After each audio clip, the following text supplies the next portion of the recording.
Part 33 begins in the quiet but charged aftermath of the hearing, a moment when the cameras are off, but the moral and institutional reverberations are just beginning to settle in the minds of the public and the officials themselves. The exchange between Jasmine Crockett and Pam Bondi has become more than a clash of words. It is a defining example of how accountability operates at the intersection of moral urgency, procedural integrity, and historical context.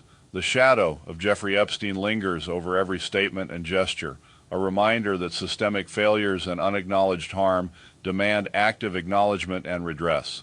Crockett's insistence on naming survivors compelled the human cost of past decisions into immediate visibility, while Bondi's calm, historically informed defense reinforced that credibility, legitimacy, and institutional trust rely on context, precedent, and adherence to procedural norms. The interplay of moral clarity and structural rigor is what gives this exchange its enduring significance. Looking more closely, Crockett's approach demonstrates that ethical responsibility cannot be postponed or treated as symbolic.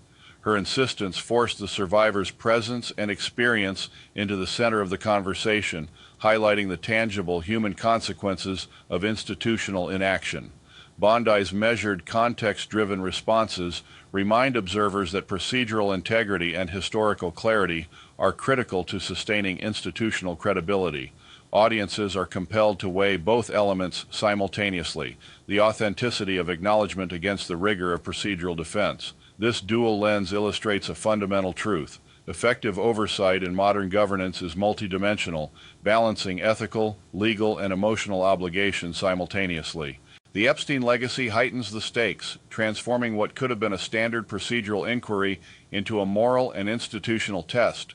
While the hearing addressed questions of past prosecutorial discretion, it also exposed systemic failures, societal inequities, and the consequences of unacknowledged harm. Crockett's insistence ensured that acknowledgement could not be sidestepped, centering survivors' experiences as a critical measure of accountability. Bondi's procedural framing contextualized historical decisions within the law, preserving credibility and institutional legitimacy. Together, their exchange demonstrates how empathy and structural authority can coexist in ethically and historically complex scenarios. The hearing further illustrates the iterative nature of accountability. Single confrontations rarely produce immediate reform, but they establish expectations, reinforce norms, and influence institutional behavior over time. Crockett's insistence may normalize explicit acknowledgement of survivors in future oversight proceedings, while Bondi's disciplined defense provides a framework for responsibly explaining historical decisions.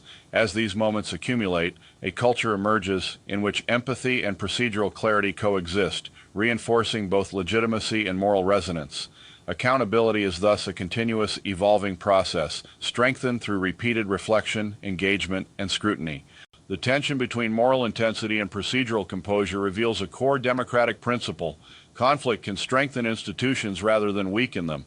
Crockett's urgency provides moral framing, ethical clarity, and immediacy. Bondi's steadiness maintains authority, structural coherence, and procedural legitimacy. Observers learn that effective oversight requires the coexistence of these forces, demonstrating that neither empathy nor procedure can be abandoned without consequence.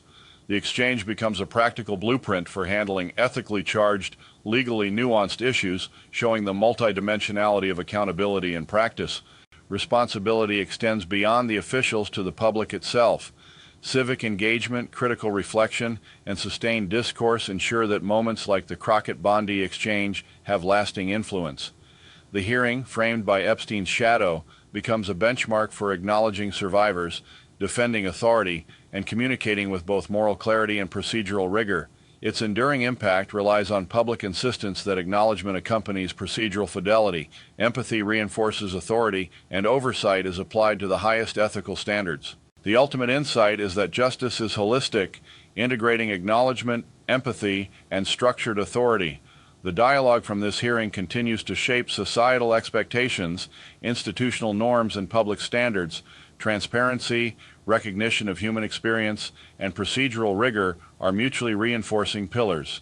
The Crockett-Bondi exchange exemplifies how democratic institutions operate under scrutiny, ensuring that ethical clarity and institutional integrity advance together, leaving a lasting imprint far beyond the immediate controversy.